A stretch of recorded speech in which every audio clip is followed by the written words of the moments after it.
जीवन में भक्ति, ज्ञान और कर्म तीनों का सुंदर समन्वय होना चाहिए। यदि हमारे जीवन में भक्ति, ज्ञान और कर्म तीनों रहें तो सचमुच हमारा जीवन सत्यम, शिवम, सुंदरम।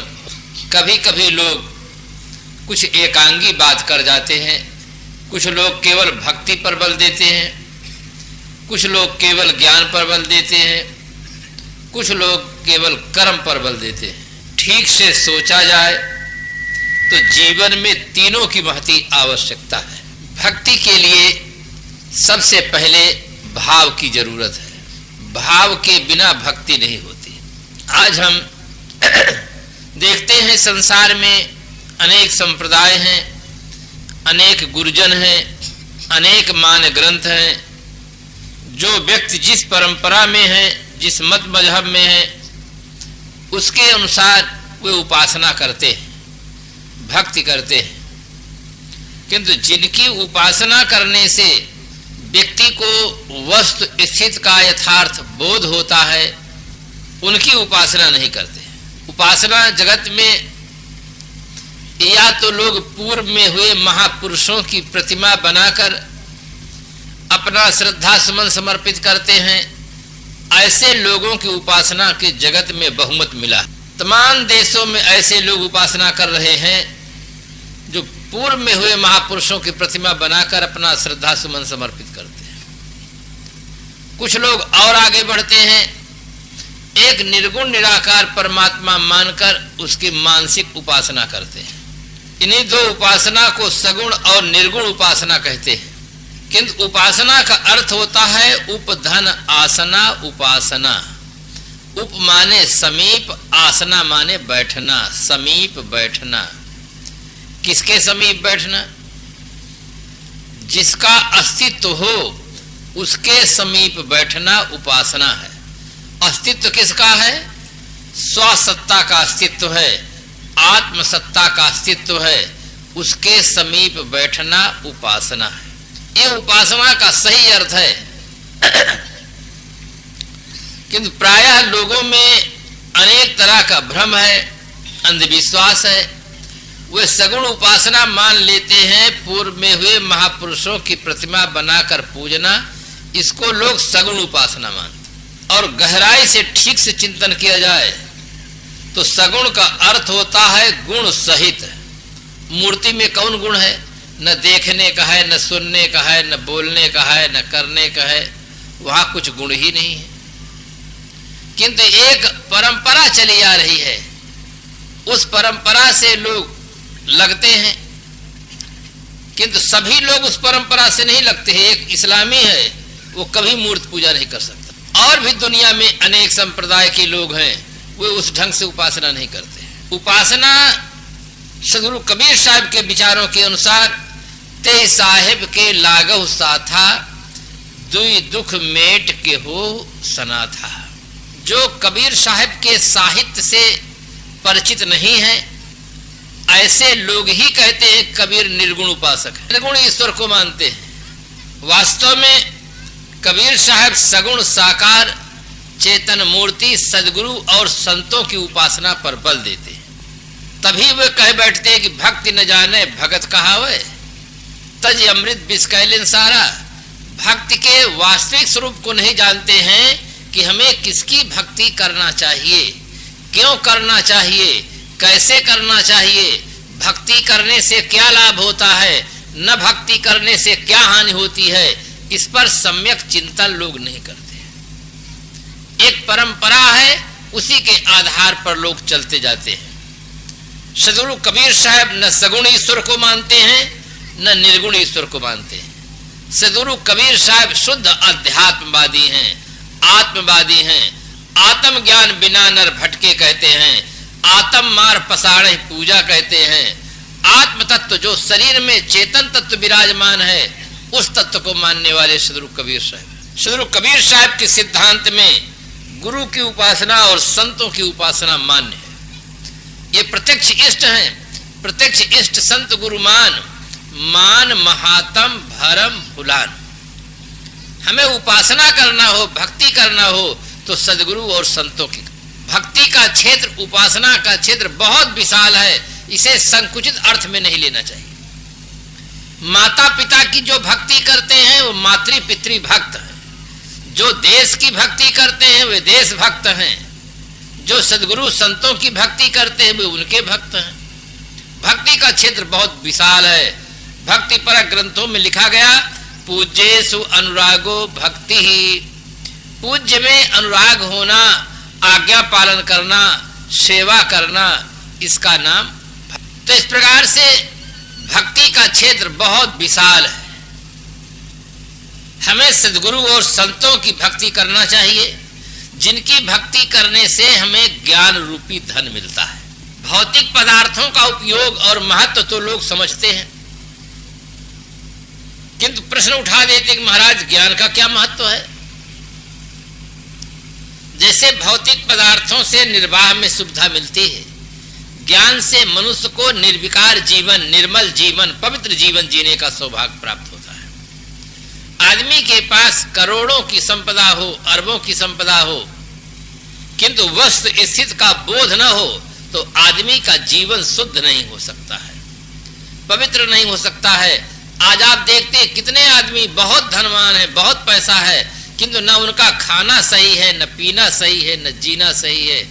ज्ञान के अभाव में न खाने योग्य चीजों को खाते हैं, न पीने योग्य चीजों को पीते हैं, न करने योग्य कर्म को करते हैं। इसलिए जीवन में वस्तु स्थिति का बोध होना बहुत जरूरी है। बोध के अभाव में आदमी का जीवन बिगड़ जाता है। इसलिए बोध की प्राप्ति के लिए सद्गुरु की उपासना करनी चाहिए। इष्ट जब हमारे प्रत्यक्ष होते हैं, उनसे हम विनय वंदना करते हैं तो वो सुनते हैं। अभी साहब कह रहे थे कि कागज के कान कैसे सुनेंगे। आप लोगों को भी अपने जीवन का अनुभव है। थोड़ी देर पहले जो आदमी सुनता था, बोलता था, हंसता था, देखता था, अगर उसके शरीर से चेतना अब निकल गई है, आदमी वही है, उसी वही कान है, किंतु अब कोई सुनता नहीं है, देखता नहीं है, बोलता नहीं है। उसके पास असली कान है तो नहीं सुनता है, और जिसके पास डुप्लीकेट हो, कागज के कान हो, लकड़ी के कान हो, पत्थर के कान हो, वो कान कैसे सुनेंगे जब असली कान नहीं सुनता है, क्योंकि सुनने वाला ही नहीं है। कान नहीं सुनता बंधु, कान तो सुनने का केवल साधन है। कान से सुनने वाला कान से अलग है, फोन से बोलने वाला फोन से अलग है, फोन से सुनने वाला फोन से अलग है, कान से सुनने वाला कान से अलग है, मुख से बोलने वाला मुख से अलग है, आंख से देखने वाला आंख से अलग है। सर्वहु को जाने सो तो सर्वहु से न्यारो रहे, सोई गुरु रूप निज पारख लखायो। सबका जनैया, सबका दृष्टा, जो साक्षी ज्ञाता बोधा है, वो सबसे अलग है। कान नहीं सुनते हैं, कान से हम सुनते हैं, और वहां केवल डुप्लीकेट कान है, वो कैसे सुनेंगे, सुनने वाला ही नहीं है। इसलिए सारी प्रार्थना हमारी निरर्थक हो जाती है। इराक और अमेरिका का युद्ध चल रहा है, उसमें बहुत से लोग प्रार्थना कर रहे हैं कि युद्ध टल जाए। युद्ध तो हो ही रहा है, कैसे टल जाए, कौन प्रार्थना सुनेगा? क्या सुनने वाला कहीं सो गया, उसको अपने आप नहीं रोक सकता है? तो आदमी के अंदर निर्भ्रांत बोध नहीं है। जीव को उपार्जन की समस्या का आदमी समाधान कर लेता है, बाहर से संपन्न हो जाता है, किंतु आदमी के पास दो चीज की बहुत बड़ी कमी है। एक निर्भ्रांत बोध नहीं है, दूसरा पवित्र आचरण नहीं है। इन दो कमियों के कारण से आज आदमी धरती तल पर बहुत दयनीय जीवन जी रहा है। धरती को सजाने वाला इंसान है। अगर धरती तल पर इंसान न होता तो न वेद होता, न कुरान शरीफ होती, न बाइबिल होता, न गीता होता, न भागवत होता। सारी पुस्तकों को बनाने वाला आदमी है। दुनिया में जितने मंदिर बने हैं, अगर आदमी भर नहीं होता तो न मंदिर होता, न मस्जिद होती, न गिरजाघर होता, न गुरुद्वारा होता। अगर दुनिया में सभी प्राणी रहें और ऐसा युद्ध हो कि आदमी समाप्त हो जाए, तो राम और अल्लाह पहले विदा हो जाएंगे। इनका कहने वाला कौन रहेगा? राम और अल्लाह कहने वाला केवल आदमी है। आदमी विदा हुआ तो ये पहले विदा हो जाएंगे। न जानवरों को जरूरत है राम की, न जानवरों की जरूरत है अल्लाह की, न इनको मस्जिद की जरूरत है, न मंदिर की जरूरत है, केवल आदमी को जरूरत है। धरती तल पर जो कुछ आप वैभव देख रहे हैं, इस वैभव का सारा श्रेय केवल आदमी को प्राप्त है। आदमी नहीं होता तो ये इस प्रकार से पंखा नहीं होता, लाउड स्पीकर नहीं होता, ये सारा श्रेय आदमी को है। किंतु आदमी के पास आज निर्भ्रांत बोध नहीं है। एक गांव में बहुत वर्षा ऋतु में कीचड़ होता था, तो गांव के लोगों ने मीटिंग किया कि हम सब मिल करके अब की वर्षा आने के पहले इसको पक्का बना डालेंगे। हमारा गांव पूरा क्षेत्र में बदनाम है। इस गांव में मेहमान लोग वर्षा ऋतु में आने को तैयार नहीं हैं। अब की वर्षा न होने के, बरसात होने के पहले हम लोग बना के तैयार कर दें। जो गरीब आदमी थे उन्होंने कहा हमारे पास पैसा नहीं है, किंतु हमारे पास श्रम है, हम शरीर से श्रम करेंगे। जिनके पास पैसा हो वो साधन दें और हम लोग शरीर से श्रम करेंगे। पूरा गांव एक संकल्प ले लेता है। पूरा गांव बरसात के पहले गांव को बढ़िया सुंदर बना देता है। हर गली गली पक्का मकान पक्का बन जाता है। वर्षा ऋतु में जब वहां पर मेहमान लोग आए, देख के दंग रह गए। एक बूढ़ा आदमी था, उसने कहा भगवान की बड़ी कृपा है, इस गांव में सड़कें बन गई, गलियां बन गई, भगवान की ऊपर वाले की बड़ी कृपा है। एक आदमी से नहीं रहा गया, उसने कहा बाबा तुम समझने में भूल किए हो, ये ऊपर वाले की कृपा नहीं है, नीचे रहने वालों की कृपा है। हम लोगों ने रात दिन इसमें पसीना बहाया है, तब बना है। अगर गांव में हमारे सड़क बनी है, रास्ता बना है, तो गांव के लोगों की कृपा हुई है, ऊपर वाले की कृपा नहीं। ऊपर वाला अभी तक क्यों नहीं कृपा किया? तो आदमी के पास निर्भ्रांत बोध नहीं है। थोड़ी सी कुछ बात हो जाती तो कहा दैव जाने, भगवान जाने, ऊपर वाला जाने। जानता सब अपना है, करता अपना है, बहाना करता है ऊपर वाला जाने। तो इस प्रकार से आदमी के अंदर निर्भ्रांत बोध नहीं है। निर्भ्रांत बोध आज जगत में जितने उपदेष्टा हैं उनमें से बहुत कम लोगों को निर्भ्रांत बोध है। उपदेश देने वालों को ही बोध नहीं है। एक जगह की मैं घटना सुनाऊं। एक बहुत प्रसिद्ध गुरु, विश्व प्रसिद्ध गुरु थे, और वो अपने चेलों के बीच में सुना रहे थे भगवान ने जगत को कैसे बनाया। हम सब लोग वहीं बैठे सुन रहे थे, बड़े श्रद्धा के साथ सुन रहे थे। जब उनका प्रवचन समाप्त हुआ तो मैंने उनसे पूछा कि महाराज जी एक बात समझ में नहीं आई। उन्होंने कहा कौन सी बात? मैंने कहा कि आपने कहा परमात्मा दयालु है, न्यायी है, सर्वज्ञ है, सर्वशक्तिमान है, उसने अपनी सारी शक्ति से जगत को बना दिया, और जगत से मुक्ति पाने के लिए आप उपदेश दे रहे हैं कि जगत से मुक्ति मिले, आप उपदेश देते हैं। हम साधना करते हैं, किससे? जगत से मुक्ति पाने के लिए हम साधना करते हैं, जगत से मुक्ति पा देने के लिए आप उपदेश करते हैं। तो दयालु परमात्मा ने इतना दुखदाई जगत क्यों बनाया कि जिससे आप भी परेशान हैं, हम भी परेशान हैं, पूरा संसार परेशान है। परमात्मा ऐसा सुखदाई जगत बनाता जिससे जगत से लोगों को मुक्ति पाने की कभी इच्छा न होती। तो ऐसा दुखदाई जगत परमात्मा ने क्यों बना दिया, यह बात महाराज समझ में नहीं आई।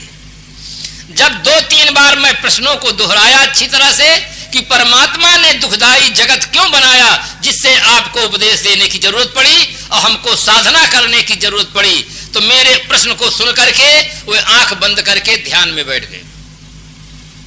दिन का समय था, पूरा समाज बैठा था, आधा घंटा तक ध्यान में बैठे रह गए। हम लोग इसी आशा में थे कि जब आंख खोलेंगे तब उत्तर देंगे, और आंख खोले बिना इस जगह से उठ के जाएंगे कैसे? आंख तो खोलना ही पड़ेगा अंतिम में। आधा घंटा के बाद जब वे आंख खोले तब उत्तर देते हैं कि यह बात तो परमात्मा ही जान सकता है, आदमी नहीं जान सकता है। ये उनका उत्तर है। तो उनके जो सिक्योरिटी गार्ड थे वो तुरंत महाराज जी को ले गए गुफा में। चलिए चलिए महाराज जी, जलपान तैयार है। महाराज जी को भूख प्यास तो हराम हो गई। भूख प्यास कहां से रह गई कि एक ही प्रश्न में बिल्कुल साफ चिट गिर गए। तो ऐसे ऐसे गुरु बने हैं जो विश्व गुरु के लेवल पर हैं, और उन्हें ये खुद भी पता नहीं है कि सच्चा ज्ञान क्या चीज है। उन्हें यह भी पता नहीं था कि कबीर साहब का मुख्य ग्रंथ क्या है, और कबीर साहब की वाणियों का प्रचार खूब करते हैं, और कबीर साहब का मुख्य ग्रंथ का पता नहीं था। तो ऐसे ऐसे लोग उपदेशक हैं जिनको जो खुद अंधेरे में है। इसीलिए सदगुरु कबीर साहब को कहना पड़ा कि जाका गुरु है अंधरा चेला का कराए, अंधे अंधा पेलिया दो को। जीवन में बंधुओं निर्भ्रांत बोध की आवश्यकता है। यथार्थ बोध चाहिए, यथार्थ ज्ञान चाहिए और पवित्र आचरण चाहिए। मैं बड़ौदा में था, एक गुरुजी आए थे, वो 3 मिनट में भगवान का दर्शन करा देते थे। 3 मिनट के अंदर भगवान का दर्शन। और उनके आने पर 2 बकरा काटे गए, बोतल तो न मालूम कितना बोतल चढ़ाया गया। ऐसे गुरु समर्थ थे। न आचरण शुद्ध है और न ज्ञान शुद्ध है। जो भगवान का दर्शन कर लेगा उसका जीवन भी तो अच्छा होना चाहिए। जीवन बकरा खाते हैं, मुर्गा खाते हैं, बोतल पीते हैं और भगवान का दर्शन तुरंत दूसरे को कराते हैं, तो उनका तो है। तो इस प्रकार से आदमी को आज अंधेरे में रखते हैं। ऐसे ऐसे सस्ता गुरु मिल गए हैं जो कहते कर्म का लेखा जोखा कुछ नहीं देना पड़ेगा, हम तुम्हारा लेखा जोखा फाड़ कर फेंक देंगे। इतना अंधेर खाता नंबर 2 का धंधा कर रहे हैं। जो आदमी अपना कर्म फल भोग करने के लिए शरीर धारण किया है, खुद अपने कर्म फल भोग के लिए वे शरीर धारण किए हैं, जिस दिन उनका कर्म फल भोग हो जाएगा पूरा शरीर छूट जाएगा। समाज को इतना गुमराह कर रहे हैं, इतना धोखा दे रहे हैं कि तुम्हें कर्म का लेखा जोखा कुछ नहीं देना पड़ेगा। कैसे नहीं देना पड़ेगा? कोई भी आदमी प्याज और लहसुन खाएगा तो इलायची का डकार नहीं ले सकता है, चाहे वो राम मंत्र जपे, चाहे शिव मंत्र जपे, चाहे कबीर मंत्र जपे, चाहे गणेश मंत्र जपे, चाहे कुछ भी मंत्र जपे।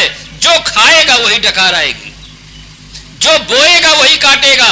ऐसा नहीं कि हम कबीर पंथी हैं, चना बोएंगे तो गेहूं काट लेंगे, ऐसा नहीं हो सकता है। या हमारे राम मंत्र में इतनी बड़ी ताकत है, हम धान बोएंगे तो गेहूं काट लेंगे, ऐसा नहीं हो सकता है। जो बोएंगे वो काटेंगे, जो खाएंगे वैसी डकार आएगी, जो देंगे वो पाएंगे। कर्म का विधान सबके लिए एक समान है, कर्म को कोई काट नहीं सकता है। महाराज श्री राम को श्रद्धालु लोगों ने माना कि वो पार ब्रह्म परमात्मा के अवतार हैं। महाराज श्री राम बाली को छिप करके मारते हैं तो दूसरे जन्म में उनको बदला देते हैं, ऐसा ग्रंथों में लिखा गया है। कृष्ण भगवान पूर्ण रूप से पार ब्रह्म परमात्मा है, 16 कला के अवतार माने जाते हैं। शिशुपाल की भुजा उखाड़ लेते हैं तो जगन्नाथ में आज भी वो ठूठा बैठे हैं, आप जाकर देख आइए। ये कर्म कथा राई रत्ती बंधुओं सही है। कर्म महारानी सीता की शादी भगवान राम से होती है। आज अगर किसी व्यक्ति को राम के सपने में दर्शन हो जाए तो पेपर में, रेडियो में चारों तरफ प्रचार करेगा कि हमको राम के दर्शन हुए हैं और राम महाराज श्री राम के साथ महारानी सीता की शादी हुई है। जीवन में सुख के दिन बहुत कम मिले हैं, दुख के दिन ज्यादा मिले हैं। ये केवल अपने कर्म का ही कारण है, दूसरा कोई कारण नहीं। एक व्यक्ति के पिता है, उसके 2 बच्चे हैं। जो छोटा बच्चा है वो बचा रह जाता है, बड़ा बच्चा खत्म हो जाता है। क्यों ऐसा है? पिता बना है, माँ बनी है, बड़ा बच्चा क्यों खत्म हो गया? जो व्यक्ति जन्म लेता है वो अपने कर्म फल भोग के नाते जन्म लेता है। जिस दिन कर्म फल भोग पूरा हो जाएगा वो चल देगा। यहाँ कोई किसी का सच्चा साथी नहीं है। घड़ी में हम चाबी भरते हैं, घड़ी टिक टिक टिक टिक करती रहती है। जिस क्षण चाबी समाप्त हो जाती है घड़ी बंद हो जाती है। न उससे 12 बजे से मतलब है, न 10 बजे से मतलब है, न 8 बजे से मतलब है। चाबी समाप्त हो गई, घड़ी बंद हो गई। जिन कर्मों के फल भोग के लिए व्यक्ति शरीर धारण करता है वे कर्म फल भोग जिस क्षण समाप्त हो जाएंगे उसी क्षण शरीर छूट जाएगा। ऐसे ऐसे लेखक हुए जो कहते रहे कि 100 साल तक तो हमारा शरीर ही नहीं छूट सकता है। हम ऐसा उपाय करते हैं, ऐसा जप करते हैं, ऐसा साधन करते हैं, अब बीच में ही 70 साल में ही चले गए, 100 साल नहीं पूरा हुआ। तो ये तमाम आदमी ऐसे अंधविश्वास का प्रसारण करते हैं, सही बात नहीं बताते हैं समाज को। इसलिए सदगुरु कबीर साहब ने जो बड़ी दृढ़ता से कहा कि आप कबीर कमाई आपनी निष्फल कभी न जाए, अब बोया पेड़ बम्बूल का तो आम कहां से। कितनी बात साहब की सही है।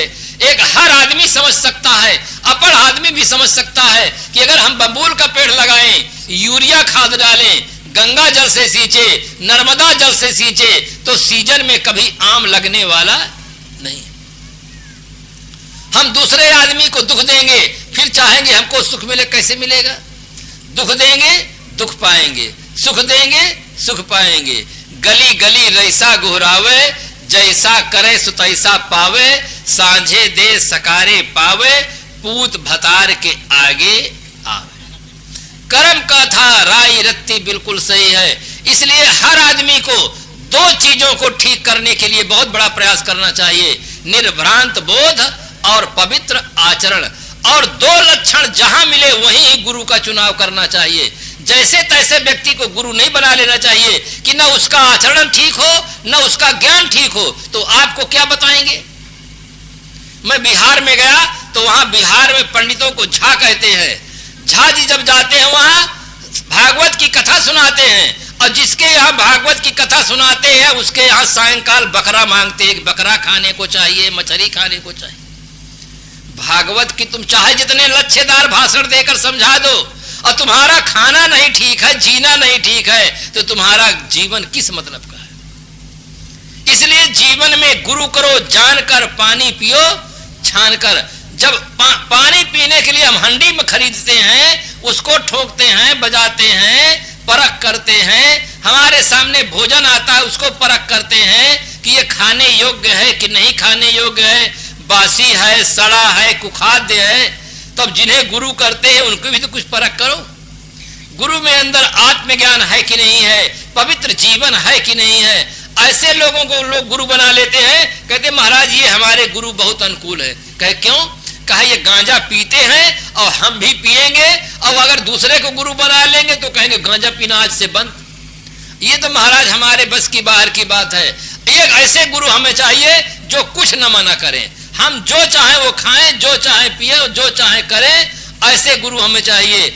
ऐसे गुरु बना लेने से गुरु न बनाने के समान ही होगा, केवल कहने भर के लिए होगा कि हम गुरु बनाए हैं। गुरु का कम से कम अर्थ जानो। गु कहिए अंधकार को, रू कहिए प्रकाश, मिटी अज्ञाने ज्ञान दे, गुरु नाम है दास। जो अज्ञान को मिटाकर ज्ञान प्रकाश दे उन्हें कहते हैं गुरु।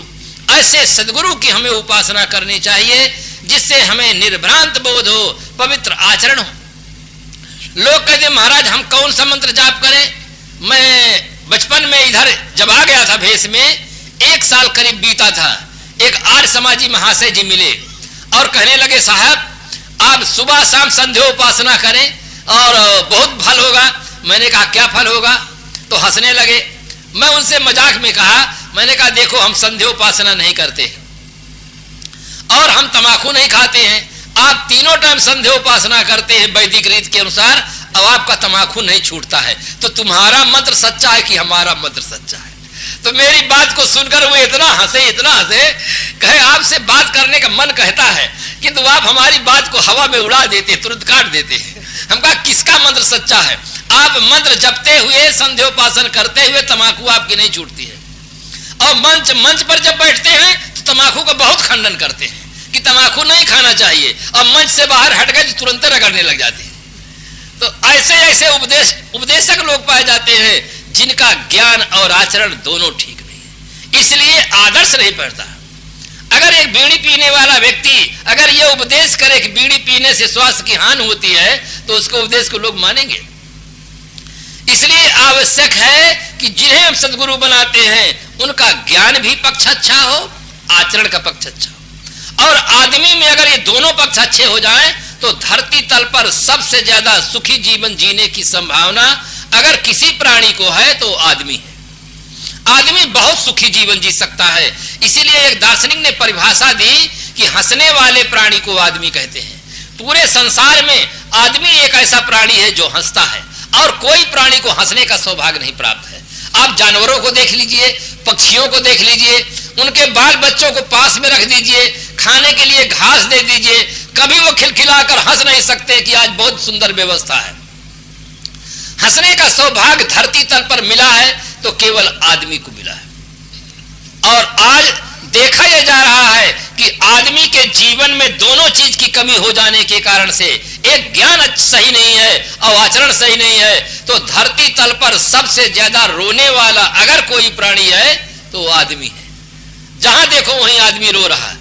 बच्चा तो रोता है, जवान भी रो रहा है, पास हो गया उसको नौकरी नहीं मिलती इसलिए रो रहा है, शादी हो गई है पत्नी देखने में सुंदर है किंतु स्वभाव की सुंदर नहीं, इसलिए रो रहा है। और पत्नी शादी हो गई, अब बच्चे नहीं होते इसलिए रो रहा है। बच्चे होते हैं किंतु मर जाते हैं इसलिए रो रहा है। बच्चे अच्छे हैं किंतु दुराचारी हैं, माता पिता को सेंट्रल जेल की हवा खिलाते रहते इसलिए रो रहे हैं। जहां देखो वहां आदमी रोता हुआ दिखाई देता है। कितने बुढ़े हैं कहते साहब 4-4 बेटा है, 4-4 बहुएं हैं किंतु हम मियां बीबी बनाते खाते हैं, कोई बहू एक लोटा पानी देने के लिए तैयार नहीं। जहां देखो वहां आदमी रोता हुआ दिखाई देता है। क्यों ऐसा हो गया है? हंसने का सौभाग्य आदमी को मिला है किंतु आदमी आज रो रहा है, कहीं उसको जीवन जीने में भूल हो गई। एक शायर लिखता है, सीने में सीने को जो सीना नहीं जानता, सीने में सीने को जो सीना नहीं जानता, गर सांच पूछिए मुझसे तो जीना नहीं जानता। आज आदमी जीने की कला नहीं जानता है, इसलिए आदमी रो रहा है। अगर आदमी संतों के द्वारा जीने की कला सीख ले तो हर आदमी अच्छा जीवन जी सकता है, हर आदमी महान हो सकता है। महानता के बीज हर आदमी के अंतःकरण में भरे हुए। चोर से चोर व्यक्ति होता है, रात दिन दूसरे के यहाँ चोरी करता है, क्योंकि जब उसके यहाँ चोरी हो जाती तो बहुत खराब समझता है। और चोर आदमी भी जब चोरी का माल बांटते हैं तो आपस में कहते हैं कि ईमानदारी से बांटना, गड़बड़ नहीं करना। माल सब चोरी का है और कहते हैं ईमानदारी से बांटना। वो समझते हैं कि ईमानदारी बहुत बढ़िया चीज है। आदमी की बात तो आप छोड़ दीजिए, कुत्ता है, आप भोजन पाते हैं, दरवाजे पर निकले हैं, अगर एक छोटा सा टुकड़ा कुत्ता को आप देते हैं, कुत्ता पूंछ हिलाता है, आपका पैर छूना चाहता है कि आपने मेरे साथ बड़ा उपकार किया है, मैं बहुत भूखा था। किंतु वही कुत्ता अगर भोजनालय में पहुंच जाए और रोटी दबाकर भागे तो चाहे जितना प्यार से आप बुलाएं, कभी खड़ा नहीं हो सकता है, पूंछ नहीं हिला सकता है, पूंछ दबा करके भाग जाएगा, हिलाएगा नहीं पूंछ। वो भी समझता है कि मैं गलती किया हूं, अगर खड़ा रहा तो मेरी पूजा हो सकती है। उसके अंदर भी ये बोध है। इसलिए बंधुओं, हर आदमी के अंदर महानता के बीज हैं, उसको जगाने के लिए ये सत्संग चाहिए। हम तो बहुत बहुत धन्यवाद यहाँ के भक्त राज खुरबहारा जी को देते हैं कि जो इतना बड़ा काम करते हैं। अगर आदमी के पास पैसा हो तो आदमी को सत्संग का आयोजन कराना चाहिए। अगर 1-2 आदमी का दिमाग का स्क्रू ठीक हो गया तो उसके जीवन को एक नई दिशा मिल जाएगी, उसका जीवन बन जाएगा, उसको सुखमय जीवन जीने का राज पता चल जाएगा। आदमी जीवन तो जीता है किंतु जीवन जीने की कला न जानने के कारण से रो रो के जीवन जीता है। जीने में उसको कोई आनंद नहीं है। कितने तो कहते हैं महाराज भगवान हमारा कागज भूल गया है क्या?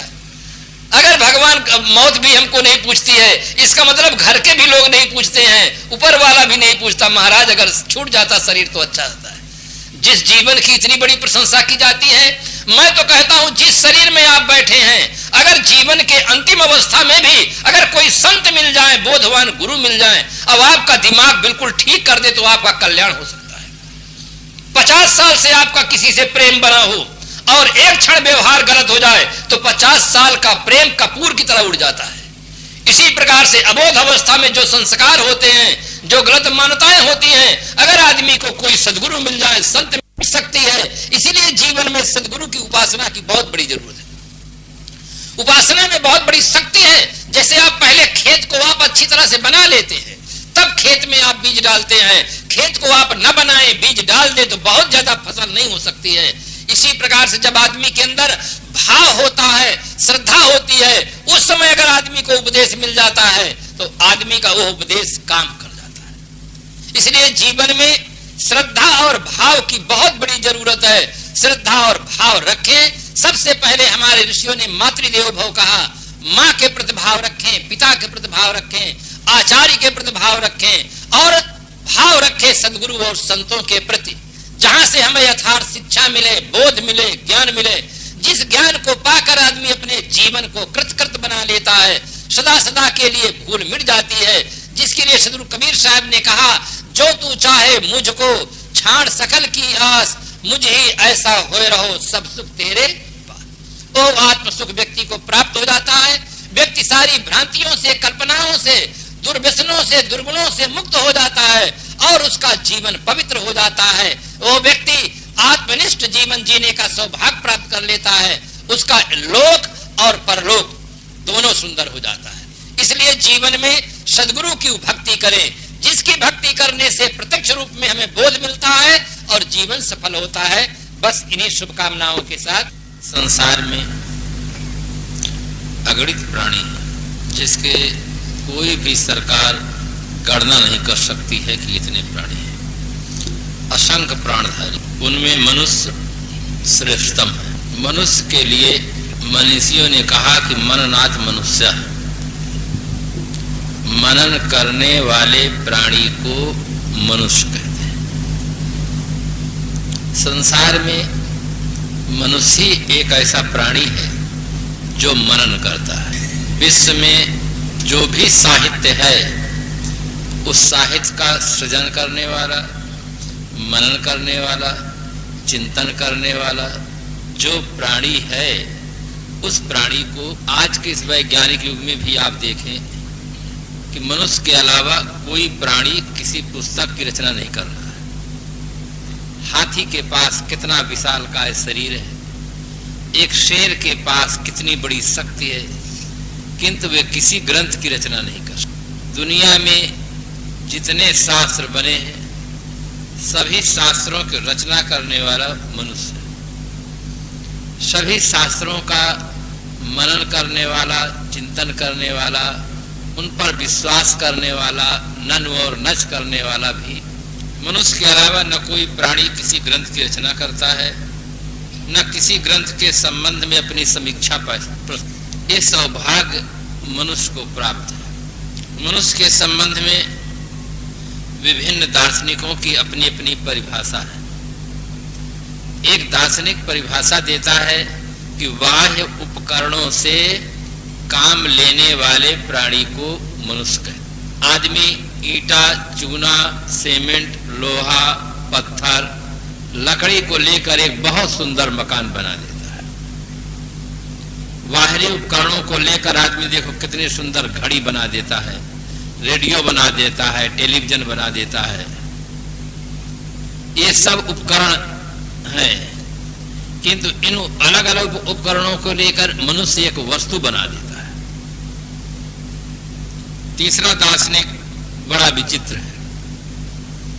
वो लिखता है कि हंसने वाले प्राणी को मनुष्य कहते हैं। जो प्राणी संसार में हंसता है उस प्राणी को मनुष्य कहते हैं।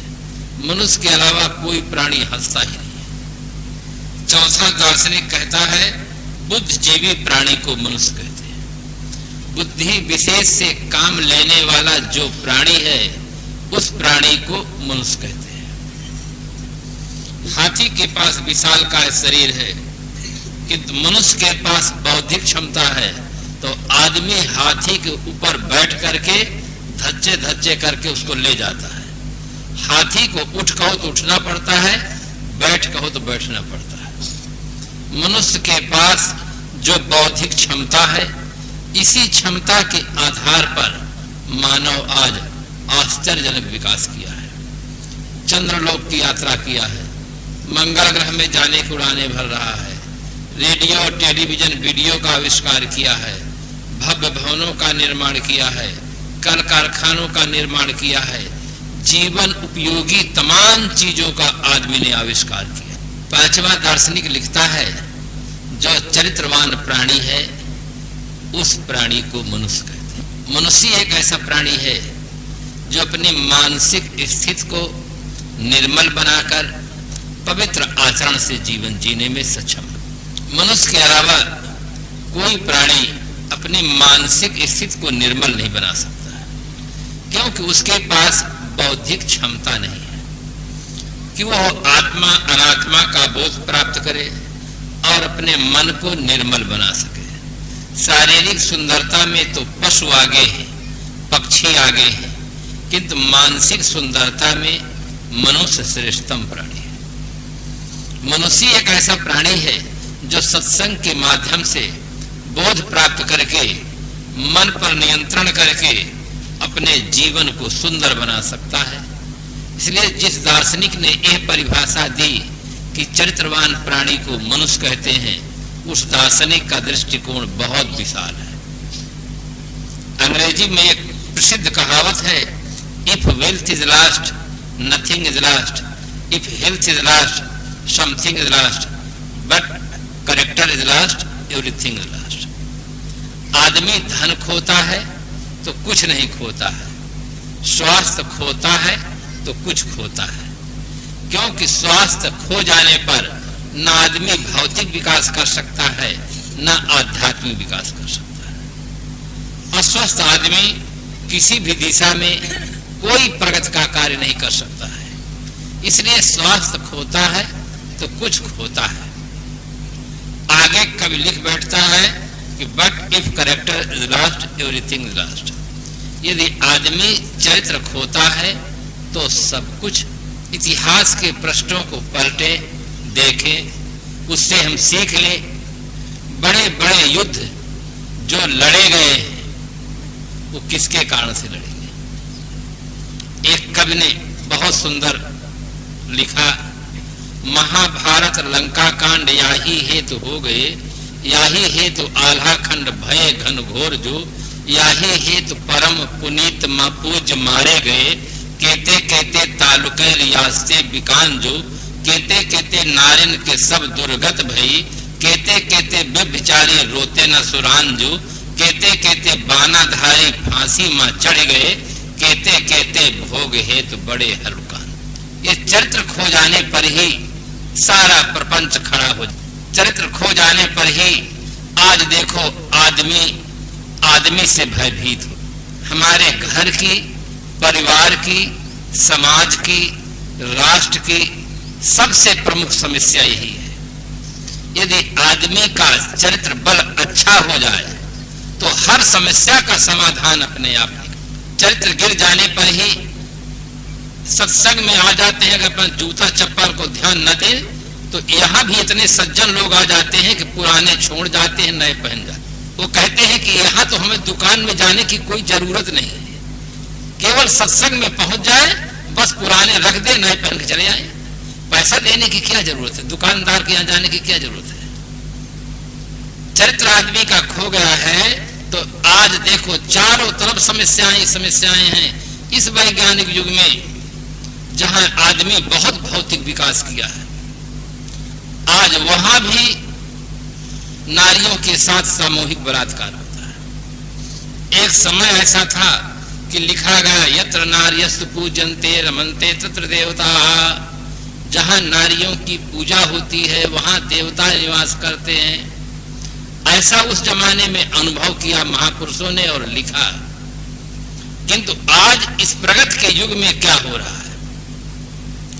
नारियों का अपहरण हो रहा है, सामूहिक बलात्कार हो रहा है, जीती जागती नारियों को जलाया जा रहा है। ये तो आप छत्तीसगढ़ में बैठे हैं इसलिए कम पता चलता है। हम लोगों का भ्रमणशील जीवन है। यदि आप पेपर पढ़े दूसरे तरफ के तो पता लगे शादी के सीजन में कितने नारियां जलाई जा रही हैं। थोड़े से चांदी के टुकड़े कम मिलने के कारण से उन्हें आग लगाकर फूंक दिया जा रहा है और कहा जा रहा है भोजन बनाते समय बहू को आग लग गई है। भोजन बनाते समय न सास को आग लगती है न ननद को लगती है, केवल बहू को लगती है। आग लगाकर उन्हें जलाया जाता है। कागज की दुर्गा देवी बनाकर, अंबे मां बनाकर लोग पूजा करते हैं और असली जो दुर्गा है, असली जो देवी है उसको लोग जलाते हैं। सही दृष्टिकोण से आप चिंतन करें तो नर नारी ही देवी देवता है। जिन्हें आप मंदिर में स्थापित किए हैं, जिनकी आप पूजा कर रहे हैं, वो पत्थर की नहीं थी, कागज की नहीं थी। वो अगर थी तो आदमी थी। आदमी के रूप में ही देवी और देवता और भगवान और अवतार सब होते हैं। अंबे माँ को ले, सीता जी को ले, पार्वती जी को ले, सती को ले, किसी माता पिता की वे संतान थी। उन्होंने ऐसा जीवन जिया कि समाज के लोगों ने उन्हें श्रद्धा बस देवी कहा और देवता कहा। वे पत्थर के नहीं थे। सतावे जो गरीबों को उसे शैतान कहते हैं, गरीबों की करे रक्षा उसे भगवान। हविस की हविस इंसान को हैवान बना देती है, हविस की चोट इंसान को इंसान बना देती है। अगर हविस से बचे जीवन भर तो इंसान को भगवान बन। बुद्ध जी इंसान ही थे, महावीर इंसान ही थे। इनको महापुरुषों ने, समाज के लोगों ने भगवान कहा, तो इंसान ही भगवान होता है। कोसलेस दशरथ के जाए, पितु के वचन मान बन आए। वो इंसान ही थे, कृष्ण जी इंसान ही के बच्चे थे। भगवान तो लोगों ने कहा, लोगों ने माना। असलियत चीज ये है कि इंसान में ही देवी होते हैं, देवता होते हैं, भगवान होते हैं। ये सारे विशेषण इंसान के ही हैं। जैसे कोई व्यक्ति मास्टर होता है, डॉक्टर होता है, नेता होता है, वकील होता है, भक्त होता है, साधु होता है, तो ये सब इंसान ही है। भक्ति करते हैं इसलिए उन्हें भक्त कहते हैं, साधना करते हैं इसलिए उन्हें संत कहते हैं, वकालत करते हैं इसलिए उन्हें वकील कहते हैं, अध्यापन कार्य कहते हैं इसलिए उन्हें मास्टर कहते हैं, दवा देते हैं उन्हें डॉक्टर कहते हैं। ये उनके कार्यों के अनुसार उनकी एक उपाधि है, किंतु हैं वे सब इंसान ही। इसलिए हमारे दिमाग से भ्रम निकल जाना चाहिए कि जो मंदिर में विराजमान मूर्तियां हैं वे देवी और देवता हैं। वो देवी देवता की केवल चित्र हैं, मूर्ति हैं। देवी देवता वो अपने जीवन काल में थे। कोई किसी मास्टर की अगर समाधि बनी हो या उसका चित्र बना हो तो वो चित्र मास्टर नहीं है। वो पहले जब थे तब वो मास्टर थे। मरने के बाद मास्टर होने का कोई उपाय नहीं है। जीवन काल में पढ़ करके, योग बन करके वे मास्टर बने थे। इसी प्रकार से जीवन काल में ही व्यक्ति साधना करके, जीवन के दोष दुर्गुणों को छोड़ करके, दैवी गुणों से विभूषित हो करके ही व्यक्ति देवी और देवता बनते हैं। इसलिए हर आदमी को सत्य में आस्था होनी चाहिए। आदमी के अंदर विश्वास के साथ साथ विवेक की बहुत बड़ी आवश्यकता है। ये हमको बहुत वहम में रखा गया। प्रायः हर परंपरा के लोग भय बता दिए कि शास्त्रों में श्रद्धा नहीं रखोगे, गुरु में श्रद्धा नहीं रखोगे, परंपरा में श्रद्धा नहीं रखोगे तो तुम नरक में चले जाओगे, तुम्हारा सब प्रकार से पतन हो जाएगा। ये भय बता दिए इस कारण से कि हमारी परंपरा में जो कुछ सत्य के विपरीत लिखा है उस पर कभी ये प्रश्न चिन्ह न लगा सके, नन और नच न कर सके, तर्क न कर सके, इसलिए ऐसा भय बता दिया गया है। जैसे कुछ लोग ऐसे होते हैं जो आदमी का धन का शोषण करते हैं, तो संसार में कुछ ऐसे भी लोग हुए जो आदमी के बुद्धि का शोषण किए। और सबसे सरल तरीका यही उनको लगा कि अगर भय बता देंगे कि तुम शास्त्र द्रोही, गुरु द्रोही, परंपरा द्रोही, तुम्हारा कहीं ठिकाना नहीं लगेगा, अगर शंका करोगे तो आदमी का दिमाग रुक जाएगा। ये वास्तविकता नहीं है। हम संत सम्राट श्री कबीर साहब की हमें परंपरा मिली है, जो इंकलाबवादी संत थे, क्रांतिकारी संत थे। उन्होंने इंकलाबी भाषा में कहा, जो मुझे जाने ताहि मैं जानूं, लोक वेद का कहा न मानो। बहुत बड़ा इंकलाबी स्वर है। लोक में तो जिसे बहुमत मिल जाती है उसे 5 साल के लिए कुर्सी मिल जाती है। कितना बड़ा सम्मान मिलता है कि बहुमत मिल गया, कितनी खुशी मनाते हैं जब जीत जाते हैं। बहुमत का कितना बड़ा महत्व है। साहब कहते हैं मैं बहुमत के महत्व को कुछ भी महत्व नहीं देता हूं। अगर बहुमत का महत्व दें तो संसार के इतिहास में कभी भी अच्छे आदमियों को बहुमत नहीं मिला है। आप अपने घर को देख लीजिए, घर में लोहा को बहुमत मिलेगा, सोना को बहुमत नहीं मिलेगा। हर आदमी के घर में जितना लोहा मिलेगा उतना सोना नहीं मिलेगा। तो लोहा को बहुमत मिलता है तो क्या लोहा सोना से ज्यादा मूल्यवान हो गया है क्या? बहुमत मिलता है इसका मतलब वो मूल्यहीन है।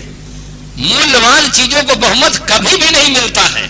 आज के इतिहास में देखे चाहे पहले के इतिहास में देखे, बहुमत कभी मूल्यवान चीजों को नहीं मिलता है। मूल्यवान व्यक्तियों को बहुमत कैसे मिलेगा? अगर यहाँ पर सर्वे किया जाए कि कितनी सती साध्वी देवियां हैं, तो क्या सती साध्वी देवियों को बहुमत मिलेगा कि सामान्य जीवन जीने वाले आदमियों को बहुमत? हमारे भारत में एक एक नगर में आप सर्वे करके देख लें कि कितने सद्गुण सदाचारी व्यक्ति हैं, कितने आत्मनिष्ठ जीवन जीने वाले व्यक्ति हैं, कितने इसके विपरीत जीवन जीने वाले, शरीरनिष्ठ जीवन जीने वाले कितने हैं। तो बहुमत कभी भी आत्मज्ञानियों को नहीं मिलेगा, बहुमत कभी भी अच्छे आदमियों को नहीं मिलेगा। इसलिए सदगुरु कबीर साहब ने कहा कि मैं बहुमत को नहीं मानता हूं, लोक वेद का कहा न मानो। राज सत्ता में बहुमत का बड़ा महत्व है, धर्म सत्ता में बहुमत का कोई महत्व नहीं है। फिर धर्म सत्ता में किसका महत्व है, आप प्रश्न कर सकते हैं। धर्म सत्ता में सर्वसम्मत का महत्व है। बहुमत से सर्वसम्मत सदैव श्रेष्ठ होता है। ईश्वर है या नहीं, ये एक विवादास्पद प्रश्न है। विश्व के उच्च कोट के विचारकों के समक्ष यदि प्रश्न किया जाए कि जगत बनाने वाला ईश्वर है या नहीं, तो कुछ विचारक कहेंगे कि जगत बनाने वाला ईश्वर है, और कुछ विचारक कहेंगे जगत बनाने वाला ईश्वर नहीं है, जगत अनादि और अनंत है, इसका कोई कर्ता नहीं है। विश्व में दो प्रकार के मत हो जाएंगे। पाश्चात्य मनोवैज्ञानिक टेंसने में लिखा है कि यह बात उतनी सही नहीं है कि ईश्वर ने मनुष्य को बनाया है, जितनी यह बात सही है कि मनुष्य ने ईश्वर को बनाया है। पूरे संसार में ईश्वर का जाप करने वाला, चिंतन करने वाला, नाम लेने वाला केवल आदमी है। अगर आदमी सर्वसम्मत से प्रस्ताव पास कर दे कि ईश्वर नहीं है, जैसे रूस वालों ने कर दिया था, तो वहां ईश्वर नहीं है। तो लोक में बहुमत का महत्व है, धार्मिक क्षेत्र में सर्वसम्मत का महत्व। आप कह सकते हैं सर्वसम्मत कोई उदाहरण दे दे। ईश्वर है या नहीं, इसमें बहुमत हो सकता है। हिंदू मानते हैं ईश्वर है, मुसलमान मानते हैं कि ईश्वर है, खुदा है, ईसाई मानते हैं कि ईश्वर है, खुदा है। ये बहुमत का उदाहरण आप सुन लिए। सर्वसम्मत का उदाहरण सुने। दुनिया में एक भी आदमी ऐसा नहीं है जो ये कहने की हिम्मत रखे कि मैं नहीं।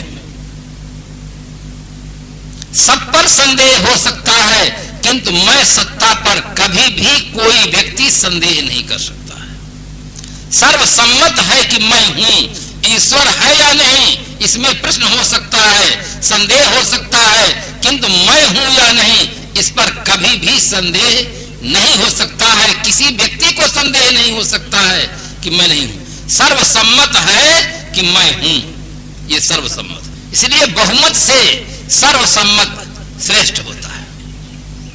इसीलिए सदगुरु कबीर साहब ने सर्वसम्मत बात कही है कि आत्म ज्ञान बिना नर भटके, कोई मथुरा कोई काशी, पानी में मीन पियासी, मैं सुन सुन आवे हांसी।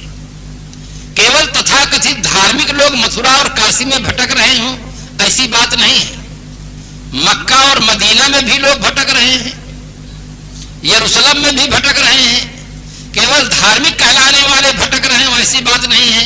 भौतिकवादी कहलाने वाले भी लोग भटक रहे हैं।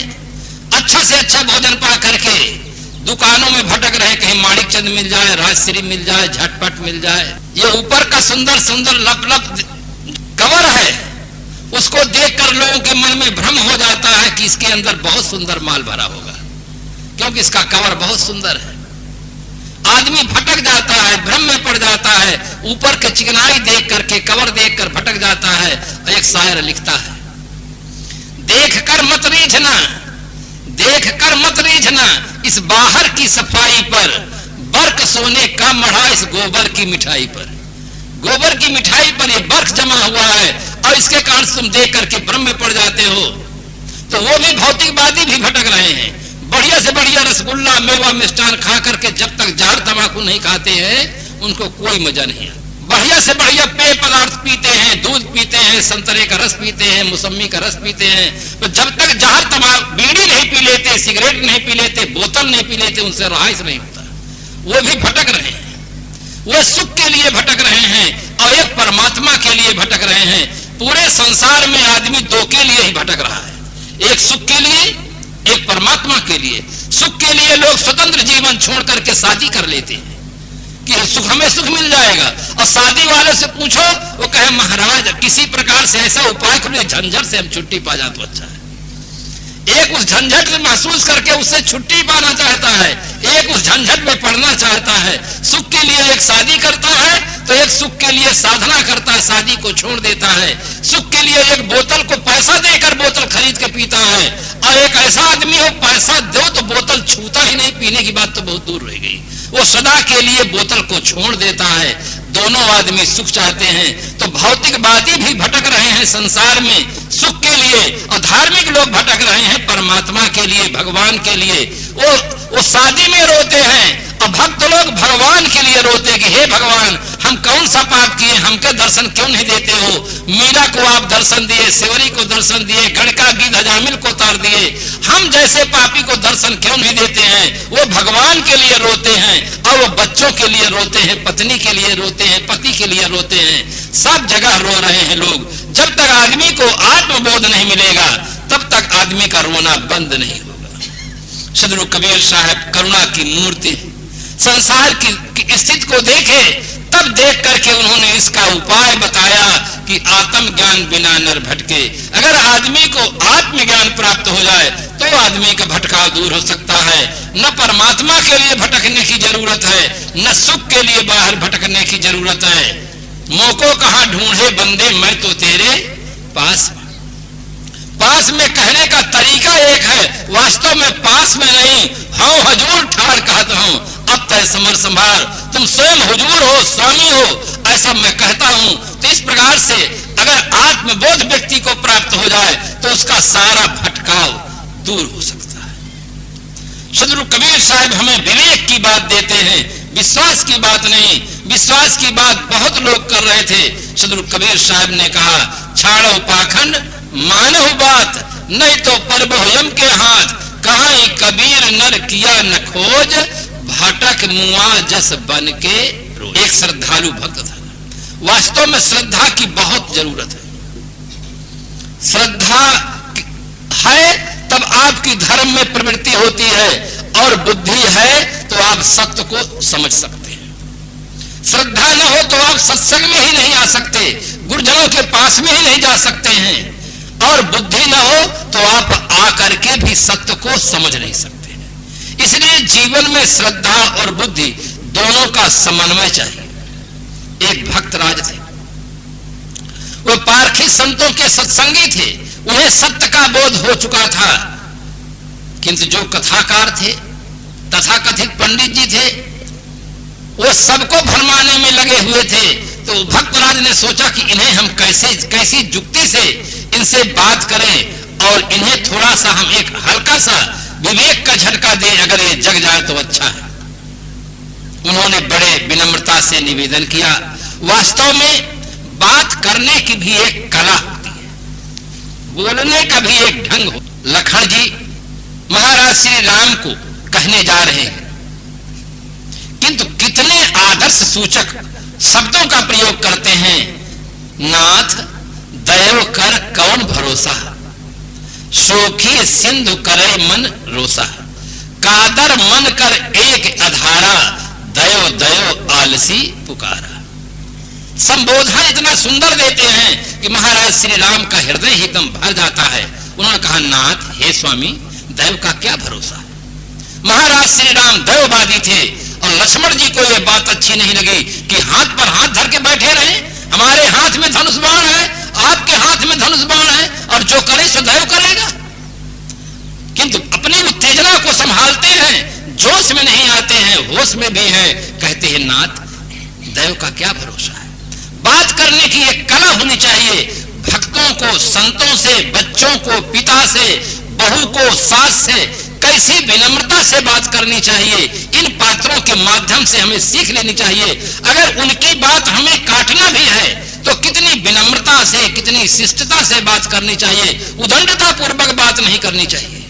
तब इस प्रकार से सदगुरु कबीर साहब ने जब देखा समाज की स्थिति को, करुणा से भरा हुआ भक्त, उसके अंदर विवेक जागृत, कथाकार से कहा, पंडित जी आप सबको कथा सुनाते हैं, हम भी कथा श्रवण करने का सौभाग्य प्रदान करें। बंधुओं, कथा से व्यथा मिटती है। आप चाहे जितना धन कमा लें, चाहे जितने बड़े परिवार आप बढ़ा लें, चाहे जितने बड़े पद पर पहुंच जाएं, यदि आप कथा नहीं सुनते हैं तो आपकी व्यथा नहीं मिट सकती है। व्यथा है मन का दुख। अगर एक आदमी है, उसके एक ही बेटा है और जवान बेटा है, अगर अचानक एक्सीडेंट हो जाता है तो उसके भीतर जो दुख होता है, उस दुख को कोई थर्मामीटर से नहीं नाप सकता है। उसकी आशाओं पर पानी फिर जाता है। एक नवयुवती है और उसकी शादी हुए 1 महीना बीतता है, अगर उसके पति का एक्सीडेंट हो जाता है तो उसके भीतर जो दुख होता है उसको नापने के लिए किसी थर्मामीटर किसी के पास कुछ नहीं है। और ये जो दुख है वो केवल कथा से मिट सकता है और अब कोई उपाय संसार में नहीं। न वो पति जीवित हो सकता है, न वो बच्चा जीवित हो सकता है, न फिर उनसे कभी मुलाकात हो सकती है। अगर आदमी श्रद्धा और भाव से कथा को सुनता है तो उसका सारा दुख कपूर की तरह उड़ जाता है। उसके भीतर उसका चिंतन बदल जाता है, उसकी सोच बदल जाती है। और जब आदमी का चिंतन बदल जाता है, आदमी की सोच बदल जाती है, तो आदमी की दशा अपने आप बदल जाती है। भक्तराज ने निवेदन किया पंडित जी से कि हमें भी सत्यनारायण भगवान की कथा सुनने का सुअवसर प्रदान करें। पंडित जी ने कहा कि पूर्णमासी का दिन बहुत अच्छा होता है, पूर्णमासी आने वाले हैं, पूर्णिमा के दिन हम आपको सत्यनारायण भगवान की कथा सुना देंगे। उन्होंने कहा अगर हमें कथा आप सुना दें तो हम आपको 1 जोड़ी बैल देंगे। पंडित जी तो बहुत खुश हो गए कि सत्यनारायण भगवान की कथा में कोई 51 रुपया देता है, कोई 1 से 1 देता है, कोई 5 से 1 देता है, कोई 1001 देता है। इतना उदार व्यक्ति तो मिला ही नहीं कि 1 जोड़ी बैल दे 10,000 रुपये कीमत का। पंडित जी से बड़े श्रद्धा भाव से बताते हैं कि देखिए पूर्णमासी के दिन जब हम आएंगे, मकान की सफाई